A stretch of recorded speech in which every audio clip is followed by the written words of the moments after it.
La información de lo que está ocurriendo la cuenta nuestro compañero Gabriel Morini. Gabriel, muy buenas tardes.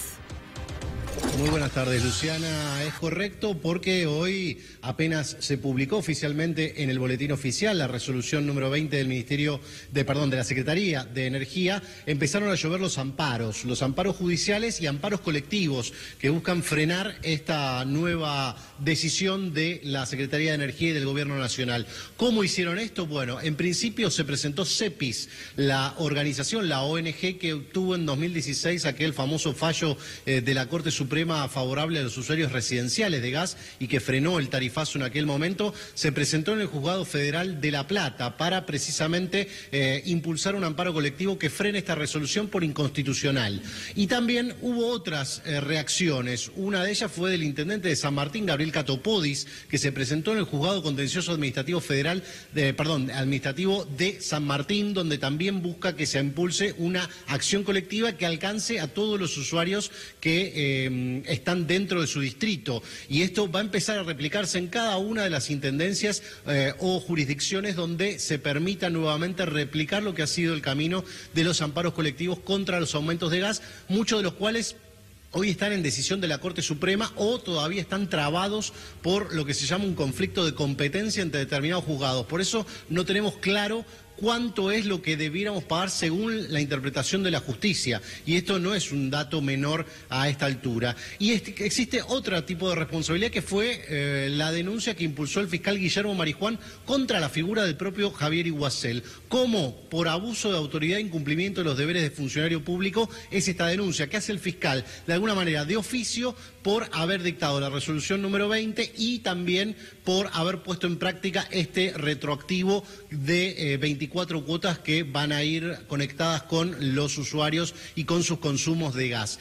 Esta denuncia por incumplimiento es una denuncia penal, ya no es un amparo, ya no es una cuestión que tenga que resolver la justicia en lo contencioso administrativo, sino una denuncia penal. Recayó en el juzgado de María Servini de Cubría y obviamente tendrá asignado un fiscal que será quien tenga que dar o no impulso a esta investigación. Por otro lado, lo que va a hacer el gobierno no va a ir para atrás con esta decisión, sino que va a tratar de encapsular absolutamente todas las causas y todos los amparos colectivos en el juzgado contencioso administrativo federal, pero de la capital federal. Algo que le ha resultado hasta ahora en esta estrategia de blindaje sobre todos los amparos colectivos o las acciones de clase, como se conocen a este tipo de pleitos o de denuncias, para tratar de que tengan un fallo favorable o por lo menos que queden trabadas mientras se discute judicialmente. Otro de los temas judiciales del día de hoy tiene que ver con Cristina Fernández de Kirchner. ¿Está cerca del juicio oral? ¿Cuáles son las novedades, Gabriel? Así es, ella y su familia han sido confirmados sus procesamientos referidos a la causa Otesur, que era una causa que venía, si se quiere, de algún modo rezagada con respecto a las otras, por ejemplo, los sauces, por ejemplo, obra pública que ya tiene asignado juicio y fecha de inicio de un juicio en febrero próximo, pero lo concreto es que la Cámara Federal, a través de la Sala 1, integrada por Pablo Bertuzzi y Leopoldo Bruglia, dos jueces trasladados, y también por Mariano Llorens, confirmaron los procesamientos y los embargos contra Cristina Kirchner y su familia, además de Lázaro Báez y también sus hijos, que de esta manera se encuentran con la confirmación de sus procesamientos casi al borde de que el juez el juez Ercolini dictamine la elevación a juicio, que seguramente comenzará o hará fila en la cantidad de juicios que se preparan para el año 2019. Con esta decisión entonces ya queda despejado el camino. Obviamente hay una instancia de casación y eventualmente la Corte, pero ya queda despejado el camino para que el juez tome la decisión de proceder a una elevación a juicio. Otro de los temas judiciales que ha llamado la atención tiene nuevamente a Bonadío como protagonista, ¿o no, Gabriel? Sí, así es. Como vos bien marcás, llamó mucho la atención, sobre todo la difusión de una imagen. Estamos hablando de la causa de los cuadernos, que tiene a su cargo el juez Claudio Bonadío, pero también de una imagen que lo retrata en una especie de sobremesa, en un restaurante muy conocido de la zona norte de la capital federal, con el empresario Sebastián Eskenazi.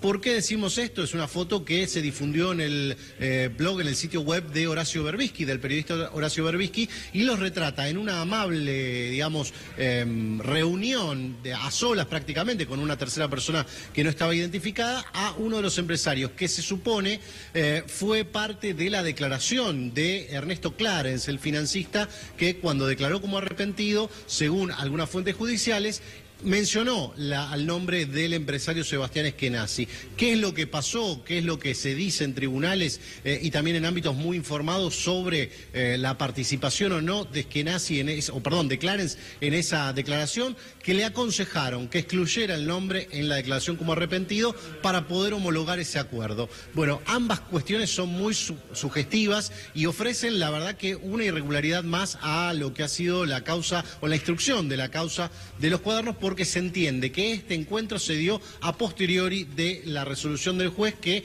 de alguna manera no incluyó el nombre de Eskenazi, que no aparece obviamente en la causa judicial, pero sería a sabiendas de que Clarence lo mencionó y le sugirieron, por así decirlo, que lo excluya de la declaración formal ante el fiscal Stornelli para poder homologar su acuerdo como arrepentido. Esta es una de las tantas dudas que aparecen en torno a este expediente.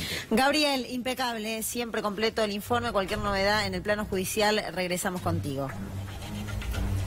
Víctor Hugo, con el análisis de las noticias, de las informaciones que recién nos brindaba nuestro compañero. Sumar un punto de vista. Lo de Marijuán es el comienzo de la revancha de los fiscales. En la columna les vamos a recordar cómo Ricardo Sáez le reprochaba a Macri que los fiscales que habían hecho tanto, que habían puesto el cuerpo, así lo dijo ese fiscal, que tanto obstruyó la investigación del suicidio de Nisman, queriéndolo convertir en un asesinato, impidiendo el proceso normal de la fiscal Fein en su averiguación.